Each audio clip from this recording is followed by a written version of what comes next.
नमस्कार साथियों, परिहार क्लासेस में आपका स्वागत है।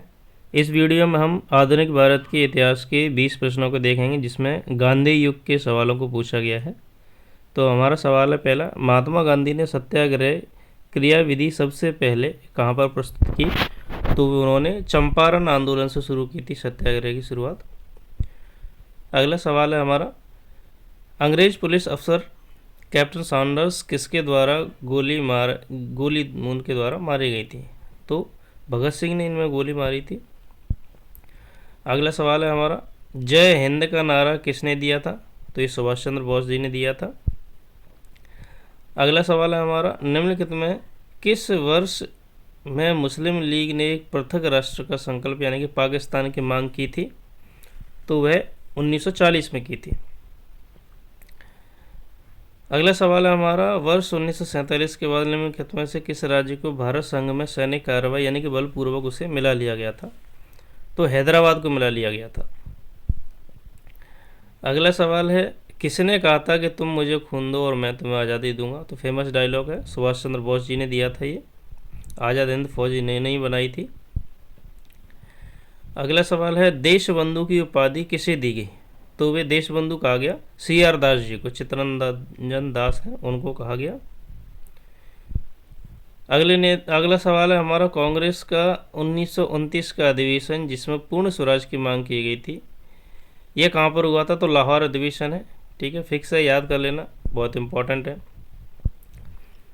अगला सवाल है, कांग्रेस ने भारत छोड़ो आंदोलन का प्रस्ताव किस वर्ष रखा था? भारत छोड़ो आंदोलन तो 42 में रखा था, 1942 में। अगला सवाल है, सुभाष चंद्र बोस ने सिंगापुर से दिल्ली चलो का नारा कब दिया था? दिल्ली चलो कहाँ से? सिंगापुर से आज़ाद हिंद फौज थी तो वहाँ से लोगों को लाने के लिए कह रहे थे, लेकिन आगे चल कर के द्वितीय विश्व युद्ध खत्म हो गया था तो उन्हें वहीं से सिंगापुर से वापस जाना पड़ा था। तो 1943 की घटना है ये। अगला सवाल है हमारा कि सुमेलित कीजिए, लोगों के नाम दिए हैं और उनको उपनाम दिए गए हैं। अब्दुल गफ्फार खान को सीमांत गांधी कहा जाता था, सुभाष चंद्र बोस उन्हें नेताजी कहा जाएगा, मोहनदास करमचंद गांधी महात्मा गांधी और रविन्द्रनाथ टैगोर गुरुदेव कहा जाएगा उन्हें। तो ऑप्शन बी है वो हमारा सही हो जाएगा। अगला सवाल है, असहयोग आंदोलन को क्यों निलंबित कर लिया गया था? 20 से 22 तक चला था ना, 2 साल तक ये। तो उसी बीच में क्या होता है, चोरा चोरी हत्याकांड हो जाता है, उसके कारण आंदोलन को वापस लेना पड़ता है। तो ऑप्शन डी हो जाएगा। अगला सवाल है, वर्ष 1919 में जलियांवाला बाग हत्याकांड कहाँ पर हुआ था? तो फिक्स जगह बतानी है, इंपॉर्टेंट है ये। अमृतसर में हुआ था, पंजाब के अमृतसर में। जनरल डायर द्वारा वो गोलियाँ चला दी गई थी। नमक सत्याग्रह किस वर्ष हुआ था? नमक सत्याग्रह की अगर बात करें तो वह 1930 में हुआ था। अगला सवाल है हमारा, निम्नलिखित में से किस कृत्य के कारण भगत सिंह, राजगुरु और सुखदेव को 23 मार्च 1931 को फांसी दे दी गई थी? तो उन्होंने, अभी पिछला सवाल आया था ना, सॉन्डर्स की हत्या कर दी थी। तो 28 में उन्होंने सॉन्डर्स की हत्या कर दी थी, उसके कारण उन्हें फांसी दी गई थी। निम्नलिखित में से किस अधिनियम के तहत बिना मुकदमा और दोष सिद्धि किए न्यायालय के बिना उन्हें डायरेक्ट कैद में गए? तो रॉलेट एक्ट, 19 मार्च 1919 रॉलेट एक्ट। अगला सवाल हो जाएगा हमारा, गांधी इरविन समझौता यानी कि 5 मार्च 1931 को हुआ था, किससे संबंधित है? तो वह सविनय अवज्ञा आंदोलन से संबंधित है।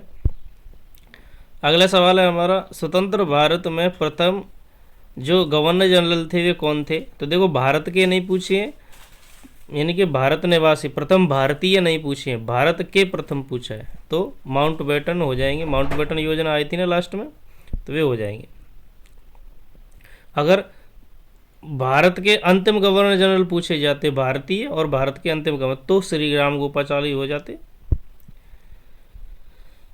किस अधिनियम में पहली बार भारत के लिए संघीय संरचना प्रस्तुत की गई? तो फेमस है भारत शासन अधिनियम 1935। लास्ट सवाल है हमारा, काकोरी ट्रेन डकैती कांड के नायक कौन थे? यानी कि काकोरी जो हत्याकांड हुआ था, ट्रेन डकैती हुई थी, उसमें सबसे मुखिया कौन थे? तो राम प्रसाद बिस्मिल थे उसके। ठीक है, तो ये थे हमारे अगले 20 प्रश्न। वीडियो अगर अच्छी लगती हो तो चैनल को सब्सक्राइब करें और लाइक करें। Thank you.